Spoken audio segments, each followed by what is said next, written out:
Hello दोस्तों, आज का जो टॉपिक है वो हम कंटिन्यू कर रहे थे किसके आगे, बल व गति के आगे।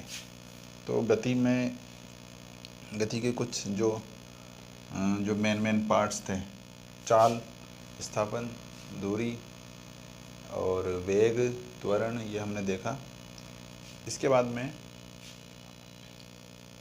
हम चलते हैं बल पर चलते हैं ना। बल का थोड़ा सा क्या है कि थोड़ा सा वो स्ट्रक्चर देख लेते हैं कि कैसा क्या है। अब बल जो होता है, बल को अपन परिभाषित करें तो बल क्या है कि किसी भी कोई भी है, जैसे कि ये पेन है, अगर मैं इस पर बल लगा रहा हूँ तो इसके ढक्कन को मैं खोल रहा हूँ, कुछ भी कर रहा हूँ तो इसमें मेरा बल लग रहा है। बोलने में भी मेरा बल लग रहा है ना।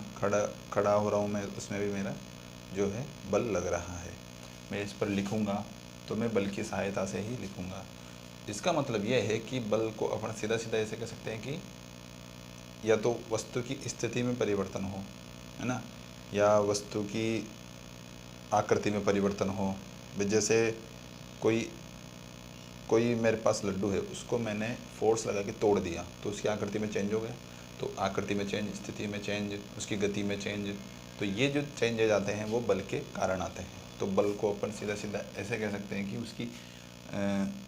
उसकी स्थिति, है ना, उसकी स्थिति कह दो, आकृति कह दो, है ना। तो उनमें क्या है कि क्या आ जाएगा, एक गति कह दो, जैसे गति तेज है, धीरे हो गई, है ना, रोक दिया अपन ने तो फोर्स लगा के रोक दिया। ब्रेक लगाते हैं, ब्रेक क्या है, फोर्स ही तो है। तो अब इनमें क्या होगा, परिवर्तन, इनमें क्या हो, परिवर्तन हो। अब परिवर्तन जो करेगा वो क्या है, बल। अब कई बार परिवर्तन नहीं होता तो परिवर्तन कर दे, या फिर परिवर्तन का क्या करे, वो प्रयास करे, परिवर्तन का प्रयास करे, तब भी वहाँ पर फोर्स होगा। भाई ये दीवार है, दीवार को मैंने धक्का दिया, ये किसकी नहीं, फिर भी यहाँ पर क्या है कि बल है। तो ये हो गया। अब बल का जो एक सूत्र होता है, बल का जो मेन सूत्र है, मेन सूत्र क्या है आपका, कि जो एम और ए, एम गुणा ए। एम यहाँ पर क्या है, द्रव्यमान है। कोई भी जो वस्तु है, कोई भी पिंड है, उसका द्रव्यमान है। और त्वरण क्या है कि उसके जो गति में जो परिवर्तन होता है वही त्वरण है। मैंने कल इससे जो पहले वीडियो उसमें बता रखा है कि जो वेग है ना, वेग में परिवर्तन होगा। जैसे कि वेग अभी 5 किलोमीटर प्रति घंटा का चल रहा है, या फिर 5 किलोमीटर प्रति घंटा, है ना। ये स्पीड है आपके पास, ये स्पीड 10 हो जाती है। तो ये यहाँ से यहाँ तक कितने सेकंड में हुई, यही आपका क्या है, त्वरण है। अब मान लो यहाँ पर कोई पदार्थ रखा है ना, कोई भी कंटेनर रखा है, मान लो इसको आपने उठाया तो अभी इसकी स्पीड 0 है, ठीक है। जैसे उठाया आपने, है ना, उठाया तो इसकी स्पीड कुछ हुई तो x हो गई मान लो। तो यहाँ से यहाँ तक हुई और वो कितने समय में हुई, तो वही आपका क्या है, त्वरण है। अब मान लो मैंने कोई यहाँ पर कोई पकड़ रखा है, कोई चीज़ पकड़ रखी है, उसको मैंने छोड़ा तो वो यहाँ नीचे आएगी। तो जब पकड़ रखा था तब उसका वेग 0 था, लेकिन जब छोड़ दिया तो उसका वेग बढ़ गया तो x बढ़ गया मान लो। तो यहाँ से यहाँ तक जो बढ़ा और कितने समय में बढ़ा, वही आपका क्या है, त्वरण है। तो त्वरण का मतलब वही है कि पहले वेग कितना था, अभी कितना है, तो वही अंतर है, वो अपना क्या है, वो जो अंतर है वही अपना क्या है, त्वरण है।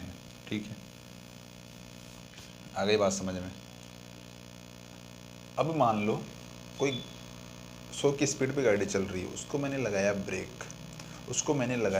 ब्रेक, ये 100 की स्पीड पे कोई गाड़ी चल रही थी, उसको मैंने ब्रेक लगाया तो एकदम से तो रुकेगी नहीं वो, है ना।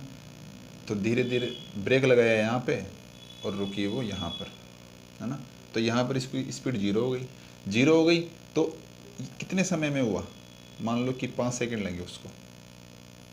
तो जो 100 माइनस 0 यानी कि प्रारंभिक वेग और लास्ट वेग माइनस 0, प्रारंभिक वेग माइनस अंतिम वेग, यानी कि जो शुरू का जो वेग था, पहले 100 था, अभी कितना है, ये 0 है।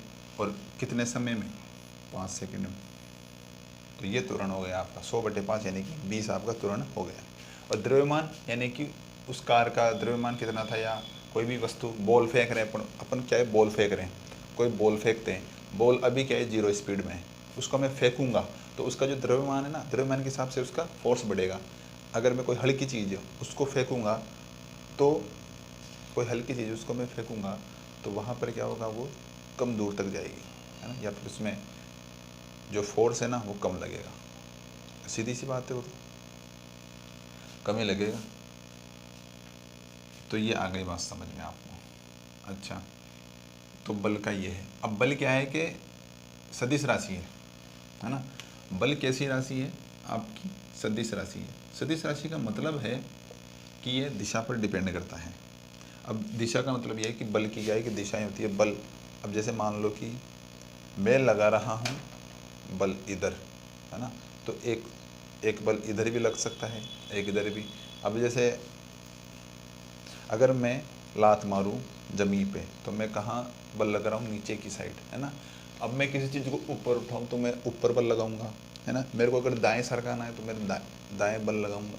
तो यानी कि डिपेंड ऑन ये आपका दिशा पे, है ना। इसको वेक्टर बोल देते हैं इंग्लिश में तो, लेकिन सदिश हिंदी में। तो बल क्या है कि सदिश राशि है। अब सदिश जो सदिश अपने कहाँ पढ़ा था, विस्थापन में। विस्थापन क्या थी, सदिश। वेग भी क्या थी, सदिश। और त्वरण भी क्या था, वही फिर सदिश। फिर ये आ गया क्या आ गया, ये बल। बल भी आपका क्या हो गया, सदिश हो गया। ठीक है, ये हो गया बल। अब इसमें एक बात बताओ, अगर द्रव्यमान आपका देखो m गुणा a है, ये क्या है, फोर्स है आपका। अगर मैं इसको 0 कर दूं, है ना, तो 0 गुणा a क्या होगा, 0 ही आएगा। यानी कि द्रव्यमान में 0 कर दूं तो बल हमारा 0 हो जाएगा। यानी कि बल लगने के लिए किसी भी चीज़ पर बल लगे, है ना, या किसी से भी बल लगे तो उसका कुछ द्रव्यमान होना चाहिए। यह आपको बात क्लियर हो गई होगी। तो इसका मतलब कि बल द्रव्यमान पर निर्भर करेगा, ये सही बात है। दूसरा है त्वरण। अब त्वरण क्या है कि त्वरण 0 होगा तो भाई अगर ये 0 होगा ना तो यह आपका क्या है कि कोई ज़रूरी नहीं है कि आपका ये 0 हो। वो किस लिए कि ये 0 हो भी सकता है ना, ये 0 हो भी सकता है। और एक कंडीशन होगी जहाँ पर 0 नहीं भी होगा। जैसे कि ये दीवार है, दीवार को मैंने लगाया फोर्स, है ना, इसमें द्रव्यमान भी है, लेकिन इसमें द्रव्यमान है लेकिन मैंने फोर्स लगाया तो इसकी जो गति थी इसमें कोई परिवर्तन नहीं हुआ। जबकि अपन वेग त्वरण क्या पढ़ते हैं, त्वरण पढ़ते हैं कि गति में परिवर्तन। तो इसमें कोई परिवर्तन नहीं हुआ तो यहाँ पर फोर्स है ना 0 नहीं है। लेकिन अगर आपका त्वरण 0 हो, त्वरण 0 हो यानी कि परिवर्तन ही 0 है, त्वरण 0 है तो ये 0 हो भी सकता है और नहीं भी हो सकता, दोनों कंडीशन हो सकती है, एक ये और एक ये। अच्छा, अब अगर F 0 है, यदि मान लो कि बली 0 है, तब आप क्या कहोगे। अगर मान लो किसी वस्तु का बल 0 है तो आप क्या क्या संभावना लगा सकते हो। किसी वस्तु का बल 0 है तो उस वस्तु में द्रव्यमान तो होगा ही होगा, है ना, या तो उस वस्तु का द्रव्यमान नहीं है। फिर एक शर्त तो ये हो गई। दूसरी शर्त ये है कि फिर उसका त्वरण 0 होगा, या तो उसका द्रव्यमान 0।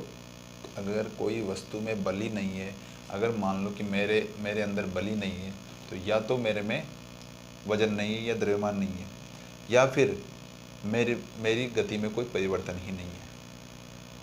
आ गई बात समझ में।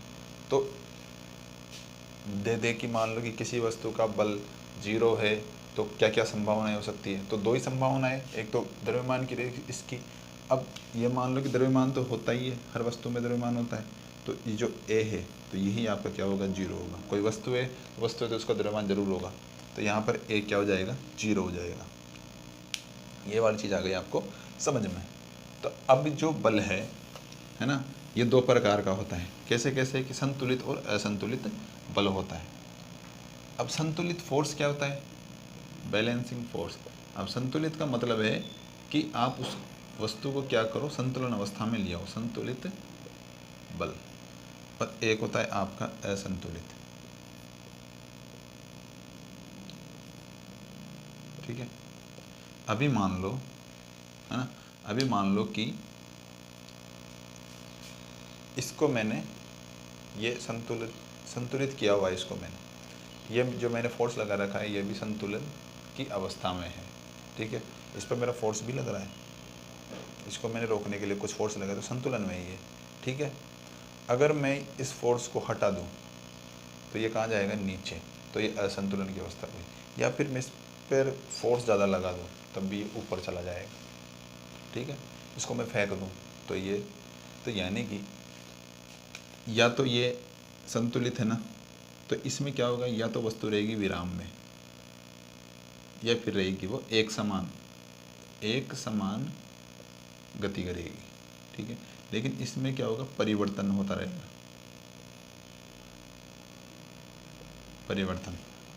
जैसे मान लो कि संतुलन की अवस्था क्या है कि जैसे कोई आदमी है, वो साइकिल चला रहा है, वो एक स्पीड से साइकिल चला रहा है, तो भी वो संतुलन की अवस्था में है। ठीक है, लेकिन अब असंतुलित बल या तो उसके पीछे से को टक्कर मार दे, है ना, या फिर कोई ढलान आ जाए, तो वो अनबैलेंसिंग होगा। बैलेंसिंग का मतलब यही है कि जो उसकी कोई स्थिति है, उसकी जो स्थिति है वो सेम बनी रहे, यानी कि अगर वो एक जैसे 40 की स्पीड चले, 40 की स्पीड पे चले, तो वो आपकी क्या है कि संतुलन बल है। बल तो लग रहा है आपका, लेकिन संतुलित बल है। फिर अपन जब ब्रेक लगा देते हैं, तो वो उस अपने को क्या लगाना पड़ेगा, असंतुलित हो गया वो। ठीक है, अब उसकी स्थिति में परिवर्तन होगा, या तो वो रुकेगी, है ना, या घिसके जाएगी, ऐसा कुछ होगा, यानी कि तो असंतुलित बल से क्या है कि उसकी जो स्थिति है, अब स्थिति कैसी है, विराम हो सकती है और एक समान गति हो सकती है। तो विराम है तो गति कर देगी, अगर कोई चीज़ विराम है, उसको मैं धक्का दूँ, है ना, उससे ज़्यादा बल लगाऊं तो वो गति करेगी, और कोई गति कर रही है उसको मैं फोर्स लगा दूं तो वो रुक जाएगी। तो ये हो गया। तो संतुलित बल में तो क्या है कि एक ही कंडीशन में बनी रहती है, असंतुलित में क्या, उसमें क्या है, चेंज हो जाता है। तो चेंज होता है, वही क्या है, असंतुलित बल है आपका। अब संतुलित बल का मतलब ये है, जैसे मान लो कि ये है, अब मैं इधर से भी फोर्स लगा रहा हूँ, इधर से भी लगा रहा हूँ। ठीक है, तो अब ये क्या हो गया, ये यहाँ की यहीं रहेगा। ठीक है, छोड़ा तब भी यहाँ का यहीं है, यहाँ पर कोई बॉक्स है, इसको मैं इधर से भी खींचा और इधर से भी खींचा। ठीक है, तो ये बैलेंसिंग फोर्स है। पहले भी वैसा ही था, अब भी वैसा ही है। ठीक है, बैलेंसिंग है। लेकिन अगर इधर ज़्यादा लग गया तो भी गति करेगा, इधर ज़्यादा लग गया तो भी गति करेगा। आ गई बात समझ में आपको, तो ये अनबैलेंसिंग हो गया हूँ। तो ये चीज़ें हो गई आपकी। तो ये क्या है कि एक बल की आप प्रकृति मान लो। अब बल देखो सभी दिशा में लगता है, तो बल क्या है, सदिश राशि है। इसका जो मात्रक होता है वो न्यूटन होता है, पता ही है आपको। अगर मात्रक न्यूटन भी नहीं दे रखा हो तो देखो एम और ए, ये दोनों गुणा में है। एम का मात्रक होता है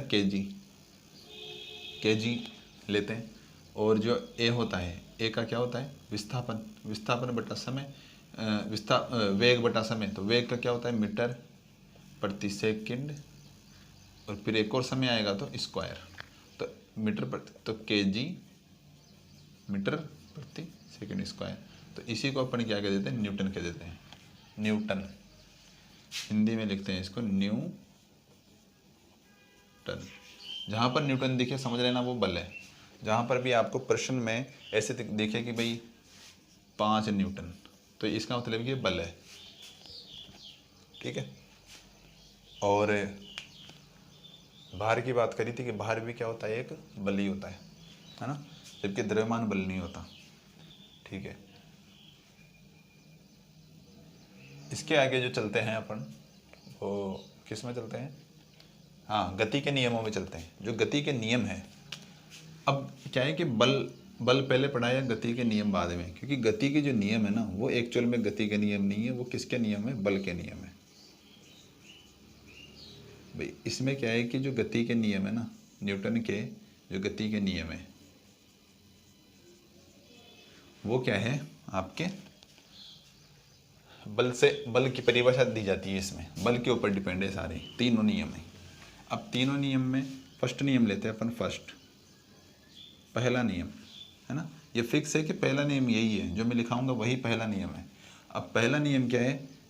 पहला नियम यही है कि कोई वस्तु है ना, कोई वस्तु है, जैसे ये वस्तु है, ये अभी क्या है, विराम है, तो ये विराम में रहना चाहती है।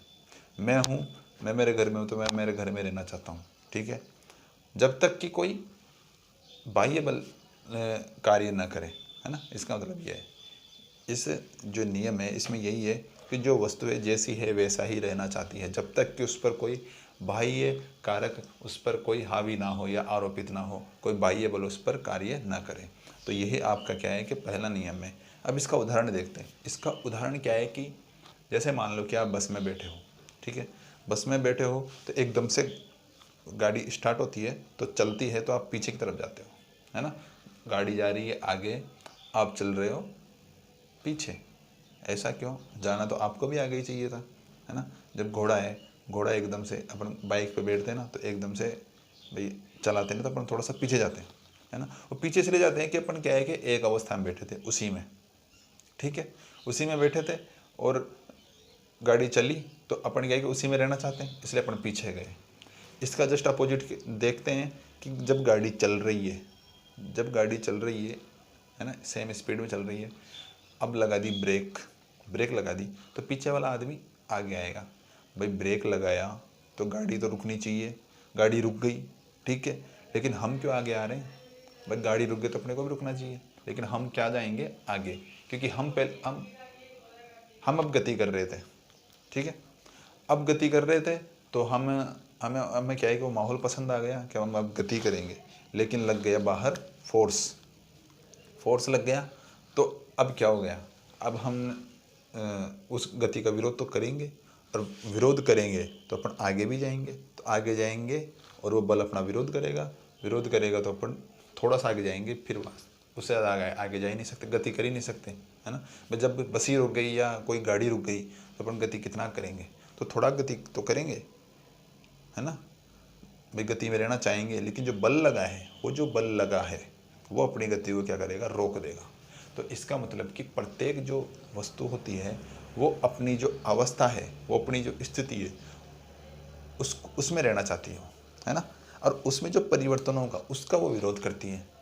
भाई उसका क्या करती है, वो विरोध करती है। अब देखो कोई भी वस्तु है, सब एक जगह पड़ी है ना, कोई भी वस्तु है, लेकिन इस पर कोई बाह्य वो होगा ना, तो ये वस्तु भी क्या लगाती है, आपका फोर्स लगाती है। मतलब ये वस्तु भी, भाई कोई वस्तु वहाँ वहीं रहना चाहती है, उसको मैं उठाऊंगा ना तो वो भी जोर लगाएगी कि नहीं मैं यहीं रहूँगी, है ना।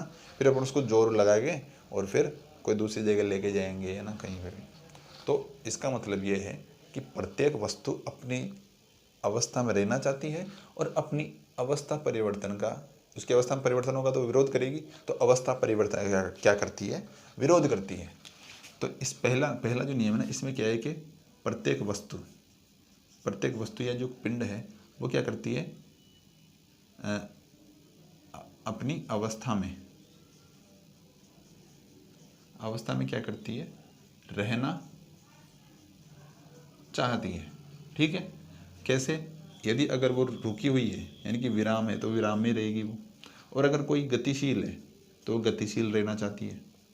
अब जैसे अंतरिक्ष में तो है ना, अंतरिक्ष में क्या है कि गति कर रहे हैं तो गति कर ही रहे हैं, है ना, और चल रहे हैं तो चल रहे हैं, रुक रहे हैं तो रुक रहे हैं, ऐसा कुछ होता है वहाँ पर, ठीक है। अब ये पहला नियम है। इसी नियम को अपन क्या कहते हैं, जड़त्व का नियम, जड़त्व का नियम कह देते हैं। और इसी को अपन क्या कह देते हैं, बल की, इसी नियम को क्या देते हैं, बल की जो सैद्धांतिक परिभाषा है, बल की जो सैद्धांतिक क्या है, परिभाषा, है ना, डेफिनेशन, बल की जो सैद्धांतिक परिभाषा। अब देखो बल की सैद्धांतिक परिभाषा क्या हो गई कि बल क्या करेगा, किसी वस्तु की अवस्था में परिवर्तन करेगा। सीधी सी बात ये आ गई ना समझ में। भाई पहला नियम क्या है, पहला नियम ये है कि वस्तु क्या करती है, अपनी जो अवस्था में जो परिवर्तन होगा, उसकी जो अवस्था में परिवर्तन होगा उससे क्या करेगी, वो विरोध करेगी। अच्छा, अब विरोध करेगी, ठीक है, ये बात आ गई समझ में। तो अब अपन बल की परिभाषा क्या निकाल सकते हैं कि बल क्या करेगा, बल वहीं होगा जहाँ पर उसकी अवस्था में परिवर्तन होगा। तो ये इसका मेन रिजल्ट है। तो बल की सैद्धांतिक परिभाषा इसी नियम से दी जाती है, गति के प्रथम नियम से। इसी को अपन एक गैलीलियो साइंटिस्ट थे, है ना, गैलीलियो का नियम भी कहते हैं इसको। तो इसमें बेसिकली एक तो जड़त्व का नियम इम्पोर्टेंट है कि इसके नियम को क्या कहते हैं, जड़त्व का नियम। एक ये है कि बल की जो सैद्धांतिक परिभाषा है वो कहाँ दी गई, गति के प्रथम नियम में। अगर आप इसको भी ध्यान में रखोगे ना तो ये नियम वैसे ही याद हो जाएगा कि बल एक्चुअली में होता क्या है कि अवस्था में परिवर्तन, जो मैंने आपको यहाँ बताया था कि आकृति स्थिति में परिवर्तन जो होता है वही क्या है, ये है। और आपको बल का पता है तो आपको प्रथम नियम याद है। सेकंड जो नियम है, सेकंड नियम देखो क्या है कि इसमें क्या है कि देखो इसमें सैद्धांतिक परिभाषा दी गई, इसमें क्या है कि गणितीय रूप से इसको प्रूफ किया गया, यानी कि इसका सूत्र जो दिया गया ना, अब ये जो सूत्र है F बराबर ma, F बराबर ma, ये जो सूत्र है ना ये आया है दूसरे नियम से। अब दूसरा नियम क्या कहता है कि बल है ना, बल वो क्या करता है, आपका जो संवेग है, संवेग उस पर डिपेंड करेगा, संवेग में परिवर्तन F क्या है, जो बल है, जो बल है वो क्या है आपका, संवेग में परिवर्तन।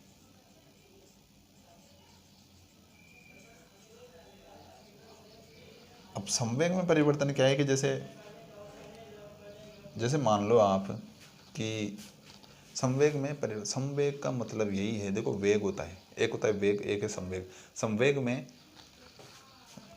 वेग तो होता है v, ठीक है, वेग का मतलब कोई वस्तु चल रही है ना। अब वेग में अगर मैं m जोड़ दूं, है ना, यानी कि m का गुणा कर दूं, जोड़ने का मतलब यहाँ पर गुणा है, m मैंने साथ में लिखा, तो ये जो बना ये आपका बना p, और p का मतलब संवेग, है ना, p का मतलब संवेग। अब देखो संवेग क्या है, संवेग होता है आपका स्थिति में परिवर्तन, है ना, नहीं ये वेग जो होता है, वेग होता है आपका स्थिति में परिवर्तन होता है। देखो कि विस्थापन पढ़ने पड़ा था, विस्थापन क्या स्थिति में परिवर्तन है, और स्थिति में समय के साथ जो परिवर्तन होगा वही आपका क्या है, वेग है। अब इसमें अपन ने द्रव्यमान जोड़ दिया, द्रव्यमान यानी कि कोई वस्तु है उसका जो परिवर्तन हो रहा है उसकी गति में, है ना, तो उसका कुछ द्रव्यमान भी होगा, तो द्रव्यमान का साथ साथ उसमें क्या हो रहा है आपका परिवर्तन। जैसे कार है ना, अब कार है ना, तो कार का संवेग क्या होगा, अगर मैं कह दूं कि एक तो क्या है कि एक साइकिल है और एक कार है, तो कार का संवेग ज़्यादा होगा और साइकिल का संवेग कम होगा। या फिर मैं कह दूं कि ये मेरे पास कोई दो चीज़ है ना, इन दोनों चीज़ों को मैं फेंकूँ, है ना, तो एक तो जैसे मान लो इसका द्रव्यमान ज़्यादा है तो ज़्यादा दूर तक जाएगा, इसका कम है तो ये कम दूर तक जाएगा। एक चीज़ ये है, वेग चाहे दोनों में सेम हो, है ना, तो द्रव्यमान पर डिपेंड करेगा, द्रव्यमान जिसका ज़्यादा है वो दूर जाएगा। दूसरी बात, अगर द्रव्यमान सेम हो, है ना, और जिसका वेग ज़्यादा है तो वही आगे तक जाएगा। तो ये बात अपन ने पहले फोर्स में देख चुके। अब फोर्स आया ही यहाँ से था भाई, जो फोर्स का ये सूत्र है ना ये आया ही यहाँ से था। अब देखो ये जो वेग p क्या है, ये है। अब परिभाषा क्या है कि संवेग में इसमें क्या होना चाहिए, परिवर्तन होना चाहिए, ठीक है। अब जैसे कार है ना, इस कार का जैसे मान लो कि 100 किलो वजन है, आप ऐसे समझ लो, ठीक है, ये कार है तो ये 100 किलो वजन है, इसको स्पीड दी गई, है ना, तो 50 थी, यहाँ पर कितनी हो गई, मान लो कि 100 हो गई, तो 50 से 100 होने में इसका संवेग परिवर्तन हो गया। पहले संवेग कितना था भाई, 50 और गुणा 100, ये हो गया 5000। अब यहाँ पर कितना हो जाएगा, 10,000 हो जाएगा यहाँ पर आपका। तो अब संवेग हो गया ना, तो ये जो संवेग परिवर्तन हुआ है, ये आपका क्या है, हाँ, तो ये जो m है ना, m क्या रहेगा आपका, फिक्स रहेगा। द्रव्यमान है, जैसे मान लो कि मैंने एक यह है, इसका कुछ द्रव्यमान होगा, है ना भाई, 10 ग्राम का तो होगा इसी, है ना, तो इसको मैं फेंकूँ तो इसका 10 ग्राम ही तो रहेगा ना, मैं इसको मैं फेंक दूँ, है ना, इसको मैं फेंक दूँ तो 10 ग्राम रहेगा, बस इसके क्या होगा, वेग में परिवर्तन होगा। तो इसमें क्या होगा, इसको मैं क्या है कि ऐसे लिखूँ, m गुणा v में परिवर्तन, चेंज। ठीक है, अब v में जो चेंज होता है वो आपको पता है कि वो त्वरण होता है, तो m गुणा इसकी जगह क्या जाएगा a, ये आता है। तो इसको जो चेंज है ना वो मैथमेटिकल में कैसे लिखते हैं, dp अपॉन dt, ये क्या dv अपॉन dt। अब ये संवेगता इस पूरे में परिवर्तन होगा तो मैं इसको ऐसे भी लिख सकता हूँ dmv अपॉन dt, ऐसे भी लिख सकते हैं। अब ये m तो क्या है, फिक्स है, तो m में तो चेंज हो ही नहीं सकता, जो जो जो चीज़ फिक्स है ना उसमें परिवर्तन हो ही नहीं सकता, तो m आ जाता है बाहर, ये रह जाता है इधर, तो इसको मैं क्या लिख देता हूँ, a लिखता हूँ, ma, ये इसका इस तरह से क्या आता है, सूत्र आता है। तो आपको ये जो विधि है ना ये आपको ध्यान में नहीं रखनी है, आपको बस ध्यान में रखना है कि f बराबर क्या होता है आपका, ma होता है, f बराबर क्या होता है आपका ma। आया कैसे वो आपको मैंने बता दिया। तो दो नियम आपके क्या हो गए, कंप्लीट हो गए। तो उसमें क्या है कि सैद्धांतिक परिभाषा हो गया, गणितीय रूप से आएगा वो कि उसमें क्या है, परिवर्तन, संवेग में जो परिवर्तन की जो दर है वो आपकी क्या है, बल है, और F बराबर m में वहीं से आया है। जो तीसरा नियम है वो देख लेते हैं कि थर्ड नियम क्या है कि ये आता है, इसको बोलते हैं, ये थोड़ा अच्छा है, इंपॉर्टेंट भी मान लो एक तरीके से, क्रिया प्रतिक्रिया, क्रिया प्रतिक्रिया का नियम कहते हैं इसको। अब क्रिया प्रतिक्रिया का मतलब आपको शब्द से ही समझ में आ रहा होगा कि एक तरफ से क्रिया होगी दूसरी तरफ से प्रतिक्रिया होगी, है ना। तो सबसे पहले चीज़ ये इसके विपरीत होगा, है ना, शब्द से आपको समझ में आ रहा है। अब जैसे मान लो कि मैं किसी को चाटा रखूं, मैं अगर किसी को चाटा रखूं ना तो मेरे हाथ में भी दर्द होगा, उसको तो लगेगी लेकिन मेरे हाथ में भी दर्द होगा, है ना। तो ये क्या है, क्रिया प्रतिक्रिया का नाम है। मैंने उसको मारा, है ना, उसने मुझे नहीं मारा लेकिन फिर भी उसकी बॉडी ने मुझ पर भी क्या लगाया, फोर्स लगाया। मैंने तो फोर्स लगाया लेकिन उसने भी मुझ पर फोर्स लगाया। अच्छा, कई बार आप ऐसा होता हो, जैसे मान लो मैं दीवार को धक्का दे रहा हूँ, तो एक मैं दे रहा हूँ हिल रही नहीं है, लेकिन एक टाइम पे ऐसा है कि मैं ही पीछे किसी ने लग जाऊँगा। तो इसका मतलब कि ये भी मुझ पर फोर्स लगा रही है और मैं भी इस पर फोर्स लगा रहा हूँ। मैं लगाऊंगा ना तभी ये मुझ पर लगाएगी, यानी कि हर क्रिया के विपरीत क्रिया होगी, यानी कि जो बल है वो विपरीत लगेगा। ठीक है, इन दोनों की दिशा, जैसे मान लो कि मैं इधर से अगर F1 कोई बल है मैं लगा रहा हूँ, तो इसको ऐसे करते हैं, ये कोई पदार्थ है आपका, ठीक है ना, ये कोई आपका कोई भी पदार्थ है, वस्तु मान लो। इसको अगर मैं इधर से या फिर ऊपर से, मान लो ऊपर से लगाऊं तो नीचे से भी लगेगा, अगर मैं इधर फोर्स लगाऊं तो ये जो वस्तु है ये मेरे पे इधर फोर्स लगाएगी। मैं अगर F फोर्स लगा रहा हूँ तो ये इधर से मेरे ऊपर F फोर्स लगाएगी। तो यानी कि F बराबर F रहेगा, ये बात बिल्कुल सही है, F बराबर F रहेगा। लेकिन क्या रहेगा, ये रहेगा नेगेटिव, ये क्या रहेगा, नेगेटिव प्रकृति का रहेगा, क्योंकि इसकी दिशा ही अलग है। इसकी क्या है भाई, दिशा अलग है। ठीक है, ये वेक्टर का मतलब होता है दिशा, इसको दर्शाते हैं। और जो इन दोनों का योग है वो क्या होगा, जीरो होगा। अब देखो -F है, इसको मैं इधर लेके आऊँगा तो ये प्लस हो जाएगा, तो F प्लस F जीरो हो जाएगा, यानी कि ठीक है। इसका मतलब क्या है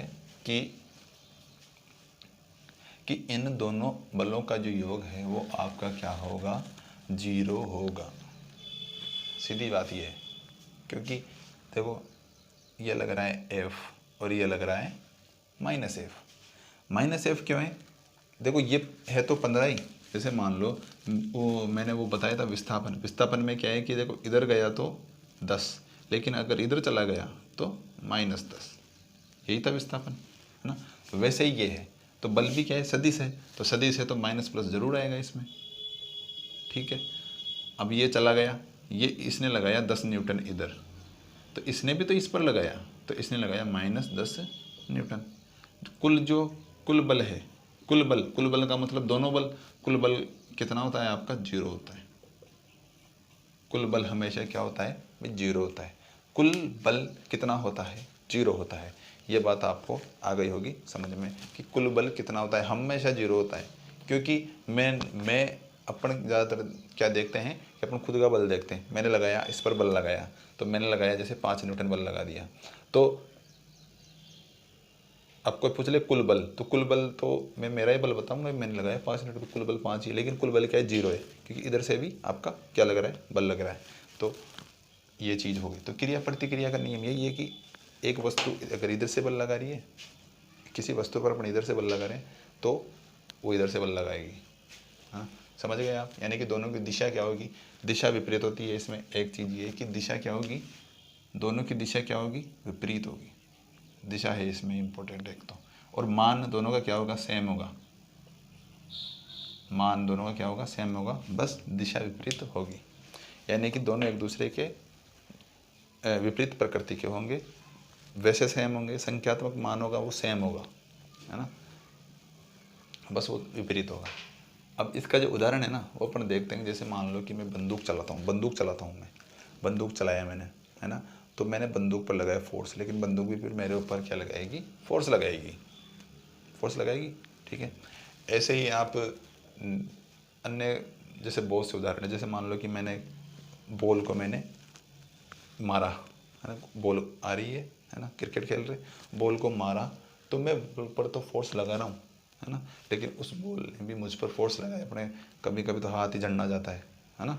तो फोर्स क्या है कि अब अच्छा बॉल, ये एक और चीज़ है, अगर बॉल धीरे आएगी ना, बॉल अगर धीरे आएगी तो आप क्या करोगे, धीरे ही शॉट मारोगे। लेकिन अगर बॉल स्पीड से आएगी तो आपका जो फोर्स है ना वो भी स्पीड से जाएगा। अच्छा, जो छक्के लगते हैं ना, छक्के, वो ज़्यादातर फास्ट बॉल पे ही लगने की ज़्यादा संभावना होती है, क्योंकि उस पर आपको फोर्स कम लगाना पड़ेगा। फोर्स कम का मतलब ये है कि जितनी स्पीड से आ रही है ना, तो आपको क्या है कि बस टच ही करना है, यानी कि उसके जोर तो आपको ज़्यादा लगाना पड़ेगा, लेकिन उसमें क्या है कि ट्रिक काम में आती है ना। तो वहाँ पर छक्के ज़्यादा लगने की संभावना होती है, तो दूर तक ज़्यादा तक जाएगा।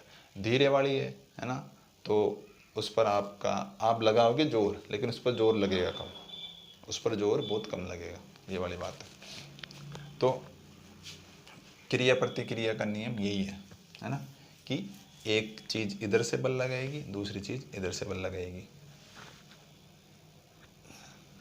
ये वाली बात है। जैसे अपन जो गद्दे होते हैं ना, वो कूदने वाले, उस पर जाते हैं अपन, फोर्स लगाते हैं, फिर वो भी अपने पर क्या लगाता है, फोर्स लगाता है, ठीक है।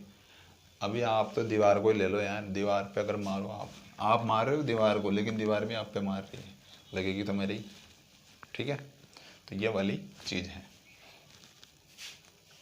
तो इसका मतलब कि क्रिया प्रतिक्रिया का नियम दिशा में विपरीत होगा, और ये उसके कुछ उदाहरण है। ये जो बंदूक की गोली वाला था, है ना, ये वाला कुछ उदाहरण है जिनमें आप पर दोबारा रिवर्स फोर्स लगता है। और ये 3 नियम है, तीनों में क्या है कि बल ही बल है ना, तीनों में बल है। बाकी जो फर्स्ट और थर्ड नियम है, इसमें उदाहरण भी देखे हमने, और जो दूसरा नियम है उस वो तो क्या है कि थोड़ा मैथमेटिकल है, उसमें क्या है कि सूत्र व्युत्पन्न हुआ है, तो वो ज़्यादा शायद इंपॉर्टेंट नहीं है मेरे हिसाब से। ये है उदाहरणों वाइज, उदाहरणों के लिए क्या है कि ये है इंपॉर्टेंट। अब क्या है कि उदाहरण दे देगा, आपसे पूछ लेगा कि इनमें क्रिया प्रतिक्रिया का नियम किस में यूज हो रहा है, तो आपको पता चल जाएगा कि इसमें, ठीक है। तो ये गति के तो नियम हो गए। इसके आगे जो चीज़ है